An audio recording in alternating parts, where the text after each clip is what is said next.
Hey everyone, welcome or welcome back to Happy Little Knits. I am Chanel Shay.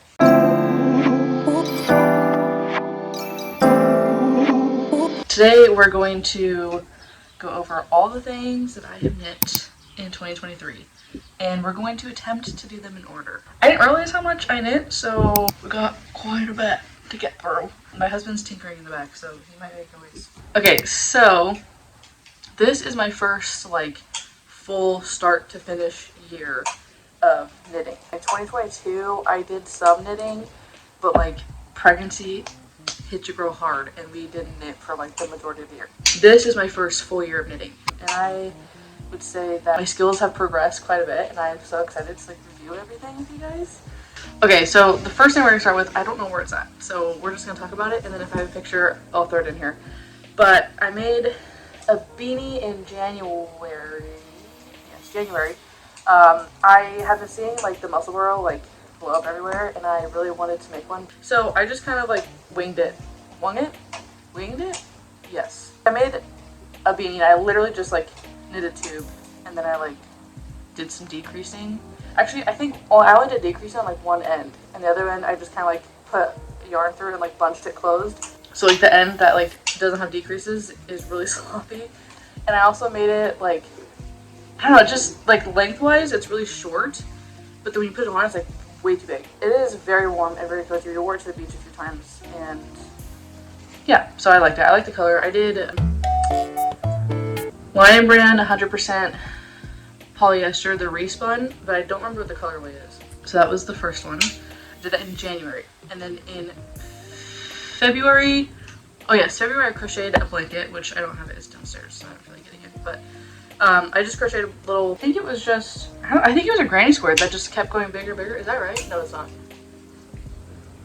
Anyway, it was just a regular crochet blanket. It's nothing special. And then I did some scallops around the edges. I have a little book or a little leaflet that has a bunch of Afghan throw patterns in there, and so I just did one from that. So this was the beginning of the year, and our daughter was only a few months old, so I wasn't into big projects yet. But in the middle of February, the end of February, I got accepted or whatever, chosen to do a test knit. It was my very first test knit ever, and it was for Rebecca from the Creabea, and it was so special because I had never done a test knit before, and at the time I was craving to just kind of expand my skills, and so I was really wanting to do a V-neck cardigan. And so, of course, it was for the, why am I blanking? The Coran cardigan, which was this awesome thing. So I chose to do the long sleeve V-neck, and it's all over lace, drop shoulder. Well, actually, no, it's not drop shoulder. It's bottom up. That's what I meant to say. And so you just start by working back and forth from the bottom ribbing, and you go up until you want to divide for the sleeves. So then you knit the back panel, basically the rest of the back panel, and then you do the front panels one at a time, and then you join at the shoulders, and you have yourself a cardigan. Then you do some sleeves, and you throw on a button band, and there you go. I was again, still pretty new to knitting garments. I think this was my first, I'm pretty sure this was my first finished garment that I could actually wear. So I was just amazed at everything about it. The way the shoulder seam, everything lined up very nicely. And then also just the details around the arm and around the button band, the way the decreases looked. It looked very nice. I didn't sew on the buttons yet because the button band, I made it too tight, so I don't know what's going on here. This is after blocking too, by the way. So this looks weird, but then when you put it on, it because of the button band, the front is up to the middle of my waist, and the back is down to my butt because it's too tight. So I have been meaning to kind of rip out the button band and redo it. That was my first official finished garment for myself. The Coran cardigan I knit in the Coran 1 pound, whatever, it's the big chunky skein. I think I only used one of those, and I still had so much extra to knit that cardigan. As I was finishing up that test knit, I got accepted to do another test knit by or for Sophie from the Knit Purl Girl. She was doing a test knit for her Farnham tee, and I had just bought the pattern for the Farnham sweater because I was absolutely obsessed with it. But I was struggling so hard to read the pattern because, again, I was very new to knitting, and so I didn't understand a lot of things. So like German short rows, reading that on a pattern made no sense to me. And then also just trying to figure out like what size I should knit for myself, because again, I don't know anything about anything at that time, so I didn't know how to like figure out my sizing and everything. I was really happy to test it because then I had support to be able to figure out or like have all my questions answered. But this is my Farnham tee. This one I used, the gray is 100% alpaca, 100% alpaca wool, but I don't remember who it's by. But I got it a long time ago. I actually got this yarn with the intention to make the Coran cardigan. And at the time I didn't know that you could like hold 2 strands double to get the right gauge. So when I went to knit this up, the gauge was way off. It was, because this is a worsted sport weight, I want to say. No, it's DK, but it wasn't. Okay, now I'm confusing myself. Anyway, it was not the right gauge. It was too thin, and I needed like a chunkier DK weight. I had this, and here's the shoulder seam. So like I said, German short rows made no sense to me, and it really, you can see. This one is just as bad. This is my first time doing this, but I did get better eventually. I learned a lot from this. The coppery color was just like some random yarn I had in my stash. I have no idea where it came from. I had so much of it. I still have so much of it left over, and I have no idea what it's from. But I thought these colors looked really good together. The pale gray with the copper orangish. It's very soft, but it's alpaca, so it's super, super warm and like really oversized, but it's super impractical because it's a short sleeve. I can wear it when it's cold, but like then my arms are exposed, but it's too warm to layer. But then like if I wear it as just a t-shirt, it's too hot to wear as a t-shirt. So I've been meaning to rip back the ribbing and then just do full length sleeves. But again, I have not touched this because I'm very much like, once I'm done, I'm done. And I don't want to touch it again, except like wearing it. But yeah, I love her. I was so proud of this. I was like, oh my gosh, I can't believe I just did that. I love it so much. I want to make the sweater. I should do that actually. That was February, and then we get to March. What did I do in March? Oh no, okay, so that was, no wait. So the Coran cardigan was March. Oh yes, this was April. So now we're going to May, that's right. So I made the Tolsta Tee by Creabea, Rebecca from Creabea. She came out with this. And I love it. That's the front. This is the back. We got some moss stitch. Just like a nice little section of moss stitch. Oh, it's so nice. This I used, like, you know that yarn from Hobby Lobby? It's like, I love to save, or something like that. Like, so random.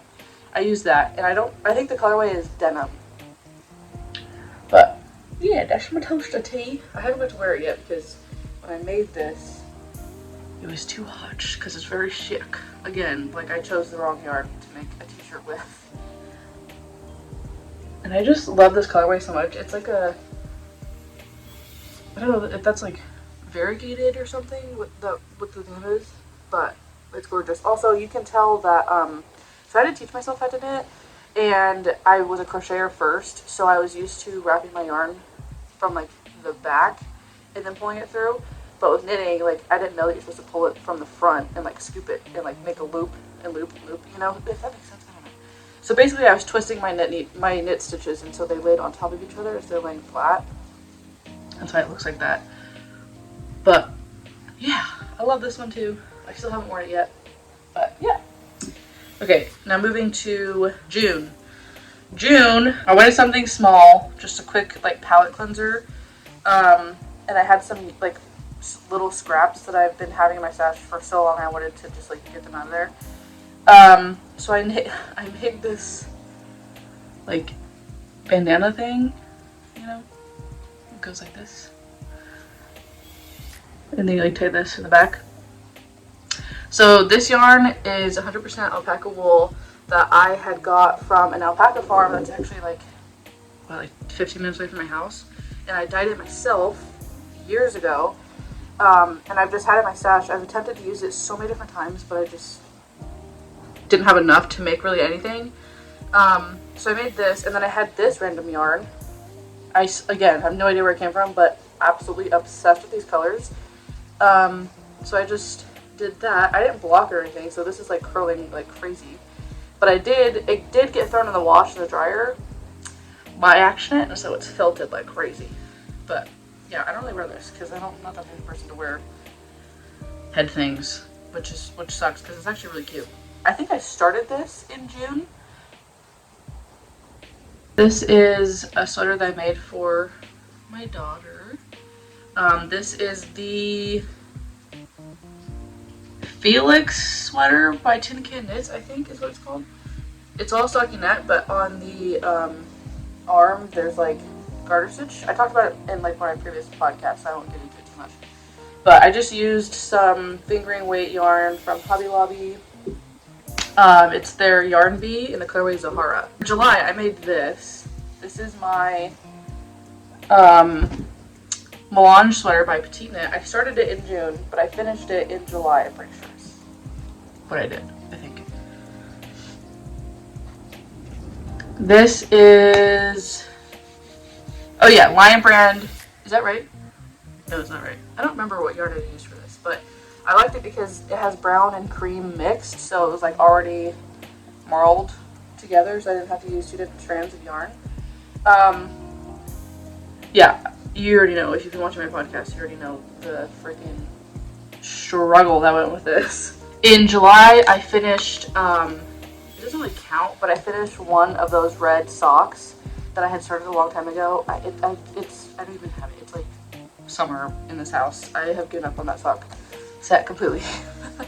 But that red sock was July. I also made my Sophie shawl in August with the rest of that alpaca wool from my Farnham tee.